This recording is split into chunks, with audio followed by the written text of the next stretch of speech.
내 가르침을 듣고 그대로 따르는 사람은 견고한 반석 위에 집을 지은 슬기로운 사람과 같습니다. 비가 쏟아져서 홍수가 나서 폭풍이 몰아쳐도 그 집은 결코 무너지지 않습니다. 견고한 반석 위에 집을 지었기 때문입니다. 그러나 내 가르침을 듣고도 실천하지 않는 사람은 모래 위에 집을 지은 어리석은 사람과 같습니다. 비가 쏟아져서 홍수가 나고 폭풍이 몰아치면 그 집은 여지없이 무너지고 말 것입니다. 아멘. 하나님의 말씀입니다. 하나님께 감사합니다.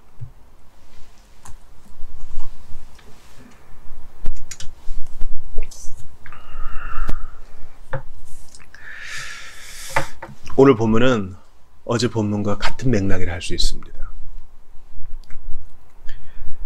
비가 쏟아지고 홍수가 나고 폭풍이 몰아치는 때, 그때가 언제입니까? 마지막 날, 장차 심판의 때를 말하는 것입니다. 그러면 모래 위에 지은 집이 무너질 때는 언제입니까?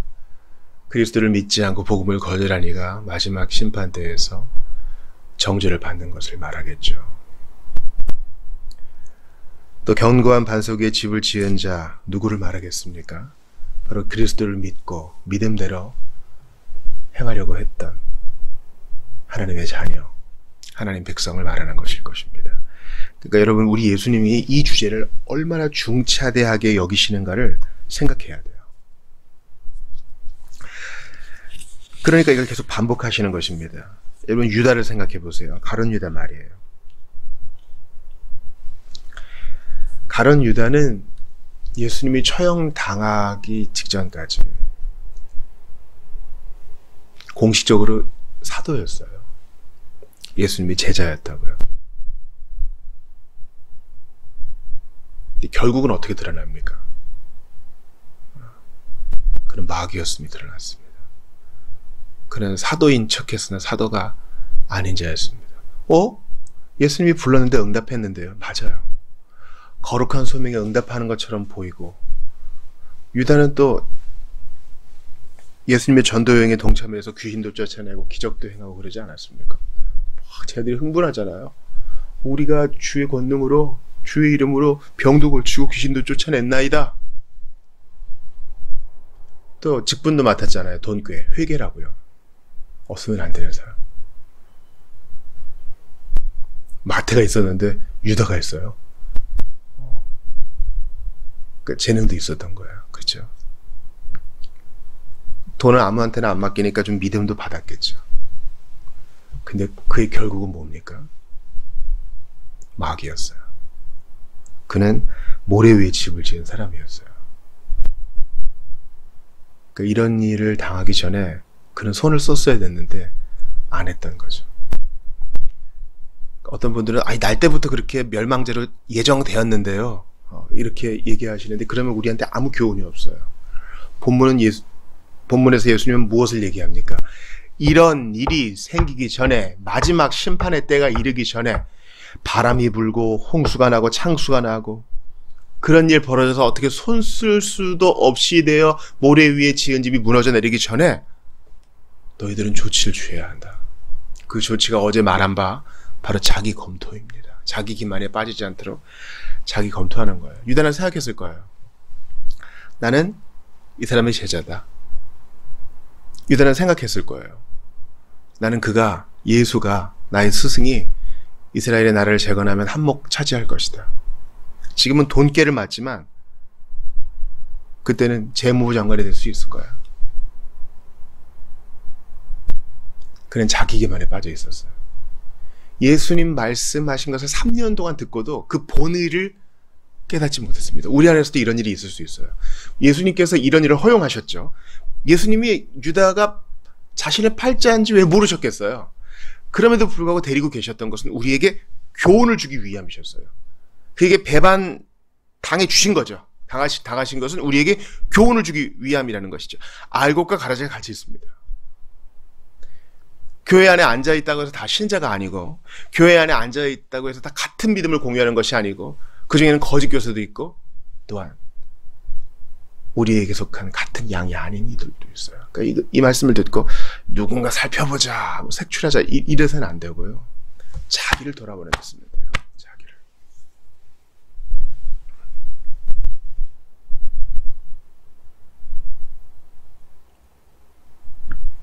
오늘 본문을 보니까 내 가르침을 듣고 그대로 따르는 자, 내 가르침을 듣고 행하는 자가 견고한 반석 위에 집을 지은 슬기로운 사람과 같다 그랬어요. 여기서 조심해야 될 극단이 뭐라고요? 듣고 행하는 자가 중요하니까 듣고 행하는 거에, 듣고 행하는 거에 더 방점을 찍는 거예요. 그리고 더 열심히 행해야지. 더 열심히 행해야지. 더 자선을 많이 하고 기부도 좀 많이 하고 봉사도 좀 하고 새벽에 가서 무상급식도 좀 도와주고 연탄도 나르고 다 얼굴에 재도 묻히고 얼마나 좋아. 여러분, 이 모든 활동이 선하고 아름다운 것입니다.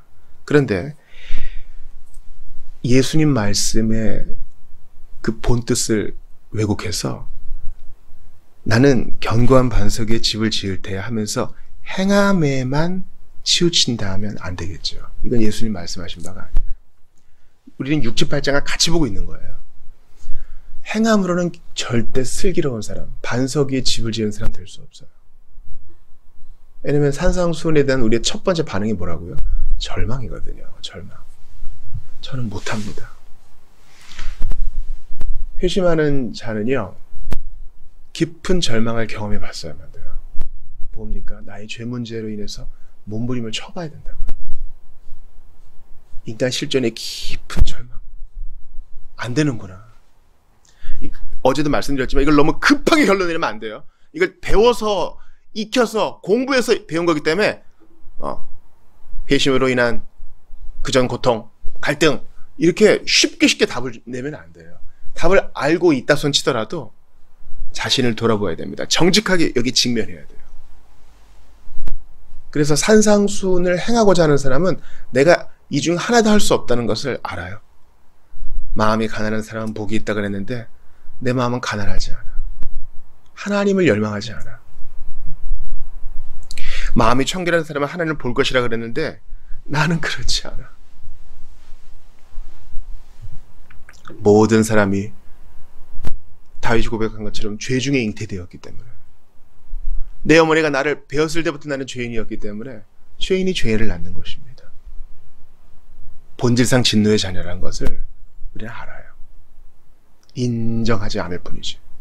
그러므로 행함으로 반석 위에 집을 지은 슬기로운 사람 못 돼요. 우리는 예수님이 말씀하신 바 듣고, 예수님 말씀을 듣고 그대로 따르는 자, 말씀을 듣고 행하는 자, 이 균형을 맞추어야 됩니다. 어제 말씀드린 바 고대시대 페르시아 제국에 또는 대다수 나라들의 범선을 보세요. 전투선을 보시면 배가 있고 돛이 있고 좌우에 노가 있죠. 이 노를 저의 앞으로 나아갑니다. 왼쪽 오른쪽 잘 균형을 맞춰야 방향도 틀 수 있고 앞으로 나아갑니다. 한쪽만 저으면 어떻게 된다고요? 뺑뺑 돌다가 그 배는 좌초되거나 다 죽고 말 거예요. 마찬가지입니다. 우리가 영적 성장으로 쭉 성숙으로 깊 나아가고 순례의 여정에서 점점 본향에 가까이 나아가야 되는데 가지 못하고 뺑뺑 도는 이유가 뭐예요? 극단으로 치우치기 때문이에요. 난 은혜, 나는 믿음으로만 구원받아. 난 믿음, 오직 믿음. 나는 성경. 근데 행함이 없어. 빙빙 도는 거예요. 배운 것을 가지고 섬기고 사랑하고 실천하고 봉사해야 되는데 빙빙 도는 거예요. 반대쪽 극단도 볼까요? 행함. 나는 움직여야 돼. 예수 믿는 사람은 뭐니 해도 행동이지, 섬김이지, 적극적인 자세지. 그러면서 계속 밖으로 돌아칩니다. 해외 선교도 나가고 바자회도 하고 선교회 활동도 하고 교회당 청소도 하고 다 좋은 거죠. 근데 그 안에 말씀과 진리가 없어. 뱅뱅 도는 겁니다. 나아가지 못해요. 그러다가 뱅뱅 도는 사람은 꽉 부딪혀요. 누구랑 크게 싸운다거나 문제를 일으킨다거나. 그러니까 굳이 비가 쏟아져서 홍수가 나고 폭풍이 몰아치지 않아도 이미 그 전에 문제가 생겨요. 그 주님께서 최후 심판이 있기 전에 우리한테 언지를 주신다고요. 뭐가 문제가 있다. 자기를 돌아보게 해주셔요. 이게 중요한 문제예요. 유다는 그럴 기회가 있었을 거예요. 자기 같은 사람들이 회심하고 자기 같은 사람들이 돌아서는 것을 보면서 내가 그러지 않나 생각했어야 되는데 마땅히 그렇게 안 했어요. 하나님은요, 나는 억울하다, 그런 죄가 없어요. 하나님께는. 왜냐하면 하나님을 알만한 것을 밝히 보여줬는데도 의도적으로 거부했기 때문이죠. 이것은 예수님의 대명령과 대위임에도 마찬가지로 적용됩니다. 사람들은요, 헷갈려해요. 도대체 모든 족속으로 제자를 삼아 아버지와 아들과 성령 이름으로 세례를 주고 내가 너에게 분부한 모든 것을 가르치시키게 하라. 이 전도명령이 우선입니까? 아니면 내 이웃을 내 몸과 같이 사랑하라, 이게 먼저입니까? 아니면 창조명령, 즉 다스리고 정복하라, 이 문화명령이 첫째입니까? 사람들은 헷갈려요. 여기서 주의할 것은 극단으로 치우치지 않는 것입니다. 복음 전도만 합니다. 그리고 복음 전도에 대한 시각이 거기에만 머물러 있어요. 예수 믿고 구원받고 교회 회원이 되면 좋겠지. 아니요. 예수 믿는 것은 우주적인 사건이라고 그랬어요. 예수 믿는 것은 애국의 사건이요. 예수 믿는 것은 온 세계 평화를 증진하는 사건이요. 예수를 믿는 것은 하나님의 새하늘과 새 땅을 당겨오는 길입니다. 우주적인 일이에요. 또한 예수 믿는 사람들은 사람을 사랑하기 때문에 이 땅의 일들을 그냥 넘겨짚을 수 없습니다. 그런 이 땅의 부조리에 맞서 싸웁니다. 크든 작든 방식의 차이가 있겠죠. 어떤 사람은 법안을 만들지만 윌버포스처럼, 어떤 사람은 있는 자리에서 쓰레기를 줍습니다. 그리고 억울하게 피해당하는 사람들의 편에 섭니다. 환경의 개선을 위해서도 애쓰지요. 이건 참된 그리스도인만 할 수 있는 거예요. 그런 동물을 사랑합니다. 그리고 내 영역에서, 나의 직업 영역에서 최선을 다해서 다스리고 정복하고 확장해 나갑니다. 이 명령들은 서로 배치되지 않고 또한 극단으로 치우쳐서도 안 되며 조화를 이루어야 돼요. 그래야만 뺑뺑 돌지 않습니다. 이해가 되시죠? 요즘 로잔 대회 때문에 말이 많은데, 언제 존 스투어트가 두 가지 중 한 가지만 얘기했습니까? 그는 참된 회심이 사회의 변화를 일으키는 것으로 나아가야 된다고 분명히 균형 있는 시각을 제시했어요. 그런데 그 이후에 로잔의 사람들은 극단에 치우치는 것처럼 보이는 일들을 했던 것도 사실입니다. 그리고 해석하는 데도 문제가 있었죠. 기억하십시오.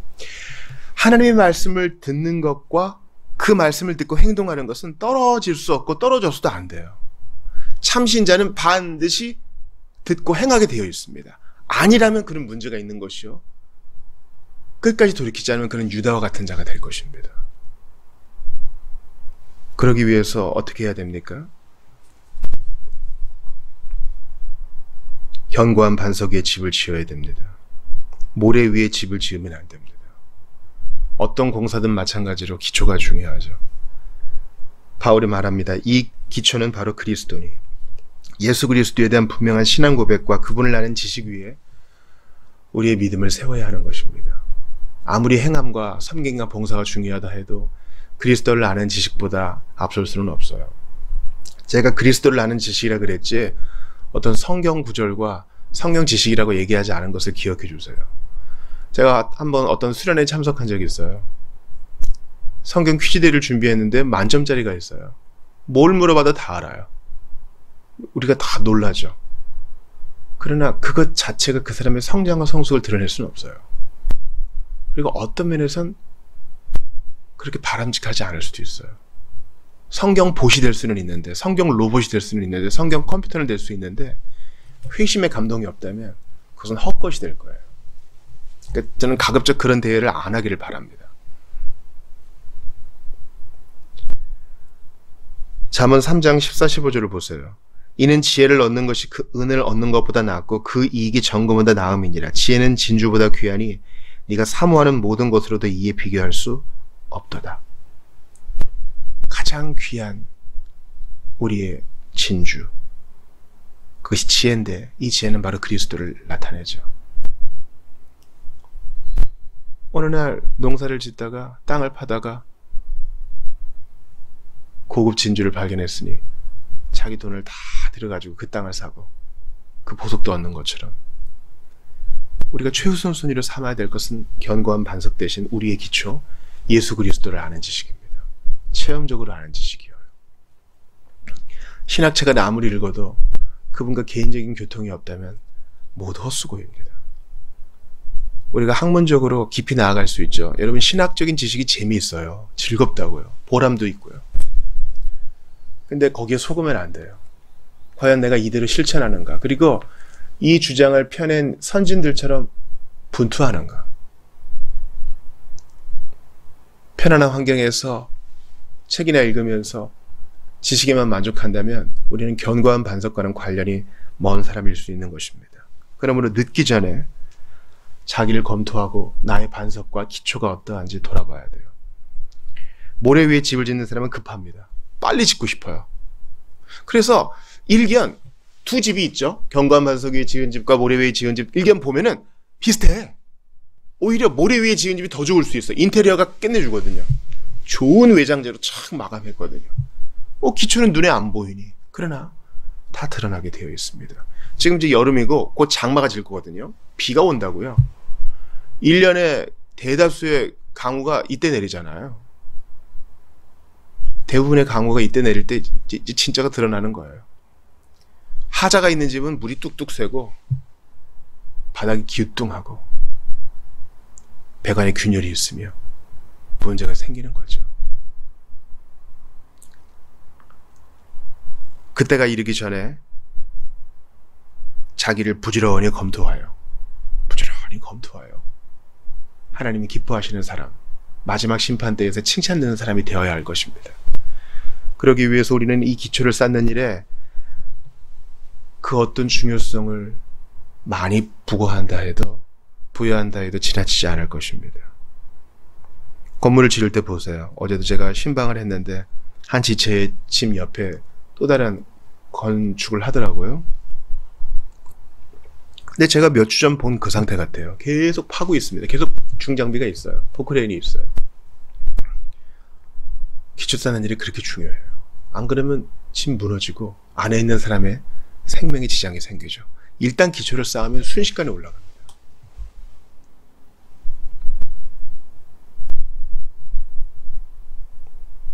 우리는 생명과 경건에 속한 지식을 얻은 사람으로서 이 기초를 든든히 해야 됩니다. 매일 자기 검토를 해야 돼요. 나는 하나님과 바른 관계에 있는가? 나는 예수님과 동행하고 있는가? 나는 진정으로 죄를 미워했는가? 난 진짜 회심한 사람이 맞는가? 이러한 자기 검토가 그리스도를 바라보는 것과 배치될 수 없어요.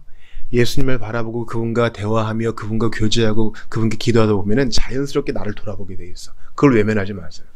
주여, 내가 어제 한 그 못난 말들은 과연 무엇을 드러내는 것입니까? 제 안에는 아직도 남아있는 죄성이 있사오니 성령의 불로 없애주시고 오늘도 거룩한 길 가게 하소서. 자기 검토를 한 사람만이 이 기도를 할 수 있어요. 주님, 나를 천국 백성 삼아준 거 감사합니다. 오늘도 아무 일 없도록 도와주세요. 이러다가 점점 나락으로 빠집니다. 주님 감사합니다. 아멘. 식기도도 대충 하다가 결국 무덤덤한 사람이 돼요. 그리고 나는 설교도 들었고 대부분의 교회 용어를 알고 있고 교리도 다 알고 있기 때문에 안전한 사람이라고 착각해요. 예수님 말씀하십니다. 나 너를 도무지 알지 못한다. 그러므로 부지런히 자기를 검토해야 됩니다. 나는 과연 자기 기만에 빠진 자인가? 나는 혹시 모래 위에 집을 세우고 있지 않은가? 내 동기를 보라 그랬죠. 내가 좋아서, 남들의 시선 때문에, 돈이 되어서, 인정이 좋아서 그러는 겁니까? 아니면 정말 예수님을 알고 싶어서 그분을 사랑해서 그 사랑을 받았기 때문에 그러는 것입니까? 돌아봐야 돼요. 그때 견고한 집이 되는 거예요. 그때 견고한 반석 위에 지은 집으로서의 기능을 감당하는 겁니다. 그제서야 집안에서의 안락한 삶이 보장되는 것이지 모래 위에 집을 지은 사람은 급해요. 이 기초가 세워질 때까지 세워라. 내워라. 땅만 파고 있는 게 급해요. 그래서 그러지 말고 대충 쳐. 아니요. 마지막 날, 홍수의 날, 마치 노아의 홍수와 같은 그날, 주님이 불로 세상을 심판하시는 날, 우리를 모른다 하시기 전에 우리는 자기를 부지런히 돌아봐야 하는 것입니다. 우리는 급해서는 안 되겠어요. 한 번에 한 걸음씩 나를 돌아보고 그리스도께 청원하고 성경을 알아가고 매일 조금씩 여러분 통독을 못해도 상관없어요. 1년 성경 통독이 우리 우상이 돼서는 안 되겠어요. 하루에 한 장을 봐도 한 절을 봐도 주님과 깊이 교제하는 방법이 있어요. 그래서 나는 성경 몇 독했네 나발을 부는 것보다 저는 1독도 제대로 못했지만 또 성경 더 알아가고 싶습니다. 이렇게 고백하는 게 더 나아요. 성경의 비유와 숫자에 대해서 공부하는 것도 재미있어요. 고대 유물과 성경의 상호대조 이런 것도 재미있죠. 그러나 그 속에서 나와 그리스도의 관계를 발견하고 그리스도께 갈 수 없는 나의 부족함을 발견하며 측량할 수 없는 하나님의 은혜를 발견하는 게 더 우선 아니겠어요?